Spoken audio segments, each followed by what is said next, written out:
സ്ത്രീകളൊക്കെ എത്ര ഹൃദയവായ്പോട് മുദ്രാവാക്യം ഏറ്റുവിളിക്കുന്നത് എന്നുള്ളതാണ്. ഇതാ നോക്കൂ, ആ ദൃശ്യങ്ങളിൽ കാണുന്ന മൊബൈൽ ഫോണുകളിൽ പലതും ആ ഫോണുകളുടെ അങ്ങേ തലക്കൽ വീഡിയോ കോളുകളിൽ മറ്റാളുകളുണ്ട്. അപ്പോൾ കാണുന്നവർ കൂടുതൽ ആളുകളിലേക്ക് ഈ മനുഷ്യൻ്റെ മുഖം അവസാനമായി ഒന്ന് എത്തിക്കുകയാണ്. ഇത്രമാത്രം ഹൃദയവായ്പ അപ്പോൾ ഈ നാടിൻ്റെ, ഈ ലോകത്തിൻ്റെ തന്നെ വിവിധ കോണുകളിലുള്ള ആളുകൾക്ക് VS അച്യുതാനന്ദൻ എന്ന അവതാര പുരുഷനോടുണ്ടായിരുന്നു എന്നുള്ളത് കൂടിയാണ് നമ്മൾ ഇതിൽ നിന്നും മനസ്സിലാക്കുന്നത്. അത്രമേൽ വലിയ സ്നേഹം, ഒരു നേതാവിൻ്റെ വിജയം ഇത് തന്നെയാണ്.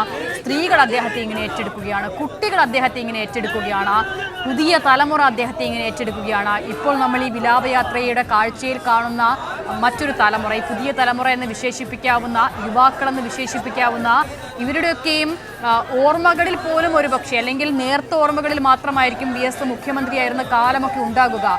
അത്രയും ചെറുപ്പക്കാരാണ്. 2006 മുഖ്യമന്ത്രി പദത്തിലേക്ക് VS അച്യുതാനന്ദൻ എത്തുന്നത്. അപ്പോൾ ആ കാലയളവിൽ 5ഓ 10ഓ മാത്രം വയസ്സൊക്കെ ഉണ്ടായിരുന്ന ആളുകളാണ്. പക്ഷെ അവരുടെയൊക്കെയും ഉള്ളിൽ VS അച്യുതാനന്ദൻ എന്ന ഓർമ്മ അത് വളരെ വലുതാണ്. അത് എത്ര കാലം കഴിഞ്ഞാലും അദ്ദേഹം പൊതുപ്രവർത്തന ജീവിതത്തിൽ നിന്നൊക്കെ ഒരു വലിയ ഇടവേളയിൽ മാറി നിന്ന ആൾ കൂടിയാണ്. പക്ഷേ സജീവമായി VS ഉണ്ടായിരുന്നു ഈ സമൂഹത്തിൽ എന്നുള്ളത് നമ്മളെ അതിശയപ്പെടുത്തുന്ന കാഴ്ച കൂടിയായി ഈ ദൃശ്യങ്ങൾ മാറുക കൂടിയാണ്. അങ്ങേയറ്റം വൈകാരികമായ രംഗങ്ങളാണ് ആ റോഡിന് ഇരുവശവും കാണുന്നത്. വികാര വായ്പോടെ ആളുകൾ VS അച്യുതാനന്ദനെ ചേർത്ത് നിർത്തുകയാണ്. അവർക്കൊക്കെയും പറയാൻ എന്തെങ്കിലുമൊക്കെ ഓർമ്മകളുമുണ്ട്. അവരിൽ ആരും ഒരുപക്ഷെ അദ്ദേഹത്തെ മുൻപ് നേരിട്ട് കണ്ടവരായിരിക്കില്ല. പക്ഷേ ഏതെങ്കിലുമൊക്കെ നിലയിൽ VS അച്യുതാനന്ദൻ മുന്നോട്ട് വെച്ച സമരങ്ങളുടെ ഗുണഭോക്താക്കളായി മാറിയ ജനങ്ങളാണ് അവർ എന്നുള്ളതാണ്. ഇതാ നമ്മൾ ആകാശ ദൃശ്യമാണ് കാണുന്നത്. റോഡ് കാണാൻ പോലും ആകുന്നില്ല, ആ നിലയിൽ അവിടെ വലിയ ജനത്തിരക്കാണ്. അവരൊക്കെയും ആ വാഹനത്തിനൊപ്പം സഞ്ചരിക്കുകയാണ്. ചെറിയ ചെറിയ നദികൾ ചേർന്ന് കടലാകുമെന്ന് നമ്മൾ പറയുന്നത് ഇതാ അക്ഷരാർത്ഥത്തിൽ ശരിയാകുകയാണ്.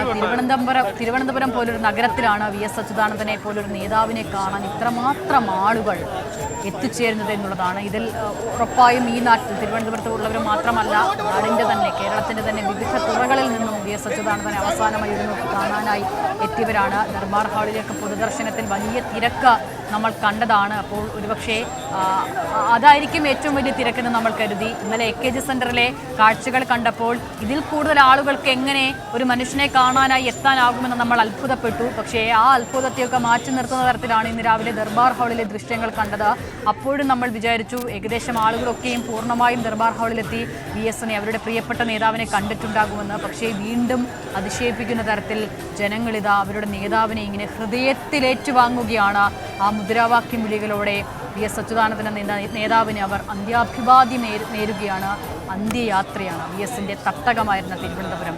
ആലപ്പുഴ കഴിഞ്ഞാൽ VS ഏറ്റവും കൂടുതൽ കാലം പ്രവർത്തിച്ചിരുന്ന തിരുവനന്തപുരം, അദ്ദേഹത്തിൻ്റെ ജീവിതത്തിൻ്റെ വലിയ മാറ്റങ്ങൾ, വലിയ ട്രാൻസ്ഫോർമേഷൻ എന്നൊക്കെ നമുക്ക് വിശേഷിപ്പിക്കാവുന്ന കാലയളവിനൊക്കെയും സാക്ഷ്യം വഹിച്ച നാടുകൂടിയാണ് തിരുവനന്തപുരം. പ്രത്യേകിച്ചും പ്രതിപക്ഷ നേതാവായിരുന്ന കാലം, അതിനുശേഷം മുഖ്യമന്ത്രിയാകുന്ന കാലം, ഈ കാലയളവിലൊക്കെയും തിരുവനന്തപുരം എന്ന നഗരം VS എന്ന നേതാവിൻ്റെ കർമ്മമണ്ഡലത്തിൽ വലിയ സ്വാധീനം ചെലുത്തിയിട്ടുണ്ട്. ആ നഗരത്തിനോട്, ആ നാടിനോട് VS അച്യുതാനന്ദൻ എന്ന നേതാവ്, ജനകീയനായ കമ്മ്യൂണിസ്റ്റ് ഇതാ യാത്ര പറയുക കൂടിയാണ്. സ്ത്രീകളാണ് വാസ്തവത്തിൽ ഈ വിലാപയാത്രയിൽ ഉടനീളം നമ്മളെ അതിശയപ്പെടുത്തുന്ന കാഴ്ച. അത് ഇന്നലെ VS അച്യുതാനന്ദൻ്റെ മരണവിവരം അറിഞ്ഞ ഘട്ടം മുതൽ തന്നെ AKG പഠന ഗവേഷണ കേന്ദ്രത്തിലും ഇന്നിപ്പോഴുമൊക്കെയായി ഇത്രമേൽ സ്ത്രീകൾ ഇങ്ങനെ വന്നു ചേരുമ്പോഴാണ് അവരൊക്കെയും പറഞ്ഞതുപോലെ സ്ത്രീകളുടെ സുരക്ഷയ്ക്ക് വേണ്ടി, അവരെ ചൂഷണം ചെയ്യുന്ന ആളുകൾക്കെതിരെ മുഖം നോക്കാതെ നടപടിയെടുക്കാനുള്ള VSന്റെ ആർജവത്തിനു വേണ്ടി അങ്ങനെ ഒരു നല്ല നാളെയെ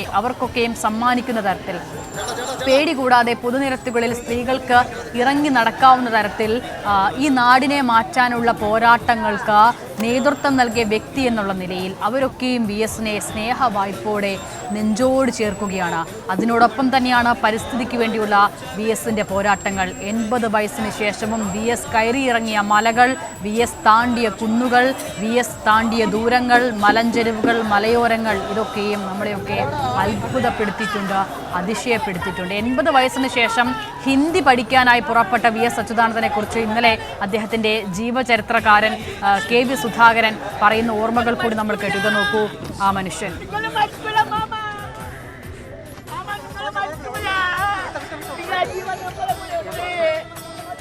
നഗരസഭ ജീവനക്കാരുടെ ഉണ്ട് മാമ, നഗരസഭ ജീവനക്കാരുടെ ഉണ്ട് മാമ. നിങ്ങൾ മരിക്കില്ല, നഗരസഭാ ജീവനക്കാർ എന്നാണ് അദ്ദേഹം പറഞ്ഞത്. നഗരസഭയിലേക്ക് ചെറിയ ജോലികളൊക്കെ ചെയ്യുന്ന ആളുകളാണ്. അദ്ദേഹം അവരുടെ പ്രിയപ്പെട്ട നേതാവിനെ അവസാനമായി ഒന്ന് കാണാനായി എത്തുകയാണ്.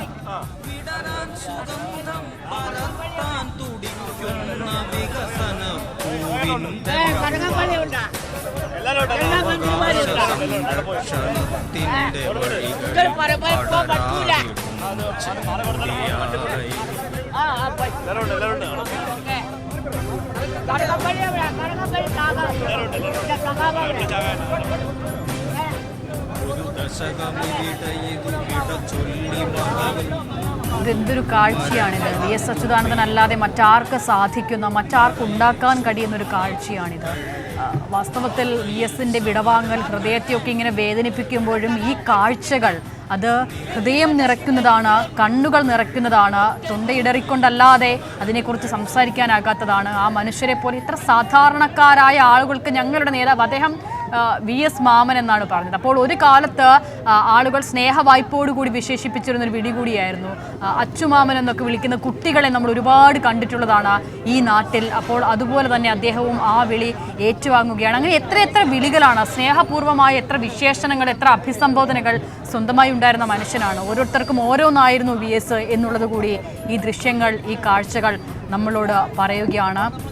സാധാരണക്കാരായ തൊഴിലാളികൾക്ക് മുതൽ വി എസിൻ്റെ ആദ്യകാല പോരാട്ടങ്ങൾ മുതൽ അവിടെ നിന്നുമാണ് തൊഴിലാളി പ്രസ്ഥാനത്തിനോടൊപ്പം ചേർന്ന് നിൽക്കുന്ന ഘട്ടം മുതലാണ് വി എസിൻ്റെ പോരാട്ടങ്ങളുടെ തുടക്കം. അങ്ങനെ ഒരു വലിയ തരത്തിൽ വിവേചനം നേരിട്ടിരുന്ന, അടിമത്തം നേരിട്ടിരുന്ന, ചൂഷണം നേരിട്ടിരുന്ന ഒരു ജനവിഭാഗത്തിൻ്റെ നടുവിലേക്ക് തങ്ങൾ ചൂഷണത്തിന് വിധേയരാകുകയാണ് എന്ന് തിരിച്ചറിയാൻ പോലും ആകാത്തൊരു ജനതയുടെ നടുവിലേക്ക് ചെന്ന് തൊഴിലാളികളുടെ അവകാശങ്ങളെക്കുറിച്ച് അവരെ കൂടി പഠിപ്പിച്ച മനുഷ്യനാണ്. അങ്ങനെ ആദ്യത്തെ പാഠങ്ങൾ ആ മനുഷ്യരെ പഠിപ്പിച്ച ശേഷം സംഘടിച്ചു നിൽക്കേണ്ടതിൻ്റെ ആവശ്യകതയെ അവരെ ബോധ്യപ്പെടുത്തിയ മനുഷ്യനാണ്. തൊഴിൽ ചൂഷണത്തിനെതിരെ പ്രതികരിക്കേണ്ടതിൻ്റെ പ്രാധാന്യത്തെ അവരെ പഠിപ്പിച്ച മനുഷ്യനാണ്. ആ മനുഷ്യൻ അങ്ങനെ ഒരുപാട് കോണുകളിൽ ആളുകളെ ഇങ്ങനെ ചേർത്ത് നിർത്തി ഒരു വലിയ കണ്ണി ഉണ്ടാക്കി, തൊഴിലാളികളുടെ ഒരു വലിയ കണ്ണി. ആ കണ്ണിക്ക് അഭിമാനബോധത്തിൻ്റെ വലിയ ചരിത്രം കൂടി പറയാനുണ്ട്, അവകാശബോധത്തിൻ്റെ വലിയ ചരിത്രം കൂടി പറയാനുണ്ട്.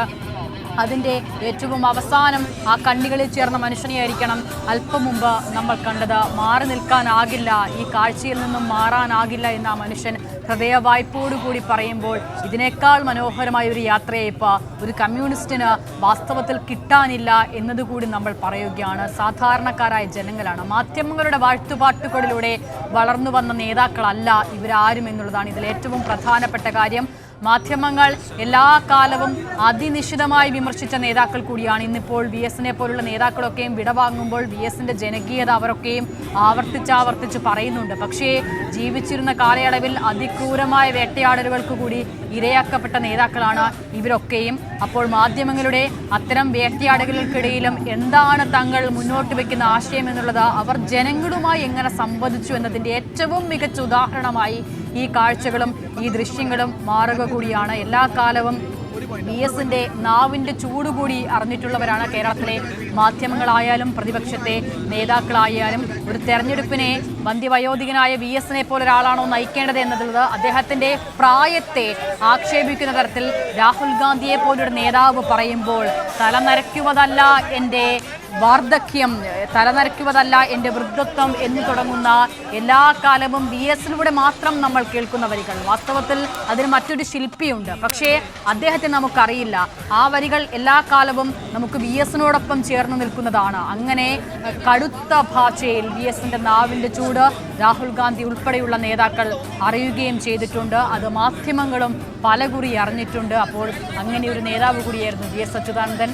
നമ്മൾ ഈ പറയുന്ന ജനകീയത, ജനങ്ങളോടൊപ്പം നിൽക്കുന്ന അദ്ദേഹത്തിൻ്റെ മനസ്സ്, ജനങ്ങളെ ചേർത്ത് നിർത്തുന്ന വികാരവായ്പ, ഇതിനെയൊക്കെയും വിശേഷിപ്പിക്കുമ്പോഴും പ്രതികരിക്കേണ്ട ഇടങ്ങളിൽ ആ നിലയിൽ ഉറച്ച ഭാഷയിൽ, മൂർച്ചയേറിയ ഭാഷയിൽ പ്രതികരിക്കാൻ അതാരോടായാലും ശരി, അത് രാജാവിനോടായാലും പാതിരിയോടായാലും ഇന്ന് വിലാപയാത്രയിൽ വി എസിനെ കാണാൻ വന്ന ഒരാൾ പറയുന്നത് പെട്ടെന്ന് ഓർക്കുകയാണ്. അപ്പോൾ ആ നിലയിൽ ആരോടായാലും ശരി പ്രതികരിക്കേണ്ടത് അതേ ഭാഷയിൽ പ്രതികരിക്കാൻ കഴിയുന്ന നേതാവ് കൂടിയായിരുന്നു വി എസ് അച്യുതാനന്ദൻ എന്നുള്ളതാണ്.